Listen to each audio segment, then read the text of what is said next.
राधे राधे आप सभी को। मेरा नाम है अमृता तिवारी और मैं हूँ हरिद्वार से। और मेरे यूट्यूब चैनल अमृता तिवारी में आपका बहुत बहुत स्वागत है। अगर आपको मेरी वीडियोस अच्छी लगती है कमेंट सेक्शन में ज़रूर बताना। आज मैं आपको एक छोटी सी स्टोरी सुनाने वाली हूँ कबीर दास जी की। कबीर दास जी एक दिन हरि का भजन कर रहे होते हैं। हरि का भजन करते करते वो एक रास्ते पे चले जाते हैं। उस रास्ते पे उन्हें कुछ स्त्रियां दिखाई देती है जो उनसे आगे चल रही होती हैं। तब वो स्त्रियां आपस में बात कर रही होती हैं। उस स्त्री में से एक स्त्री जो है उसका रिश्ता तय हुआ होता है कहीं दूर। तो वो स्त्री अपने रिश्ते के बारे में बता रही होती है और सारी अपनी सखियों को कि शगुन में उसको उसके ससुराल वालों ने नथ दी थी। तो वो अपनी सखियों को बता रही थी कि मुझे शगुन में एक नथ आई है। बार बार वो अपने नथ की चिंतन करती थी, बताती थी सखियों को सबके बारे में कि मेरे को ऐसी नथ आई वैसी नथ आई।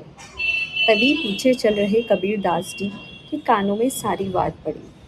तभी वो जल्दी से चलकर उन स्त्रियों से आगे आए और बोलने लगे, नथिया तो दी यार ने और नाक दिया करतार ने, उसका कोई विचार नहीं, और जिसने नथिया दी उसकी बारंबार। तो ऐसे ही हमारे जीवन में होता है कि हमें जो ये मनुष्य जीवन मिला है, हमें जो प्रभु ने भगवान ने जो ये देह दिया है, हम उनको तो भूल चुके हैं। बाकी जितने भौतिक सुख हैं हमें सिर्फ वो ध्यान है, हम उसमें ही खुश हैं। हमें ऐसा लगता है कि वही सब कुछ है, लेकिन भगवान का नाम जब आपके साथ होगा और कुछ भी आपके साथ नहीं होगा। इसीलिए ज़्यादा से ज़्यादा राधा नाम जप कीजिए, यही आपके साथ जाएगा। भगवान ने जो दिया है उसमें संतोष करिए। भगवान ने जो आपको दिया है वो औरों को नहीं मिला। अगर आप नीचे झाँक कर देखेंगे तो जो आपके पास है वो उनके पास नहीं है। भगवान ने जो आपको दिया है वो बहुत कुछ दिया है, लेकिन अगर आप ऊपर देखेंगे तो आपको हमेशा कमी का एहसास रहेगा। भगवान ने आपको आँखें दिए देखने के लिए, लेकिन कुछ लोगों के पास भगवान ने उन्हें आँखें भी नहीं दी है। आपको कान दिया है सुनने के लिए, कुछ लोगों के पास कान भी नहीं है। तो हम बहुत खुश नसीब हैं कि जो भगवान ने हमें सब कुछ दिया है और फिर भी हम सुकून ढूंढ रहे हैं, फिर भी हम दुखी हैं।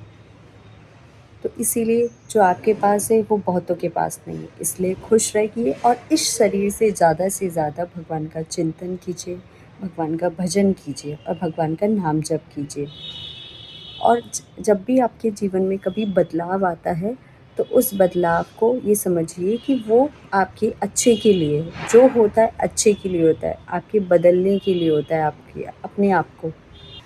हम हमेशा धन धन धन करते रहते हैं, लेकिन ये धन किस काम का? जब आपका निधन होगा तो शोक पत्र में हमेशा निधन लिखा होगा। धन तो आपके साथ जाएगा ही नहीं, चाहे आप कितनी ही कोशिश कर लें, आपके शोक पत्र में निधन ही साबित होगा। धन आपके साथ नहीं जाएगा। इसीलिए ये सब कुछ बेकार है, सारी चीज़ें बेकार है। बस अब ज़्यादा से ज़्यादा गुरु जी के बताए गए आदेशों का पालन कीजिए, अपने जीवन को सुधारिए और अपने जीवन में बदलाव लाइए। इससे ही जीवन बेहतर होगा।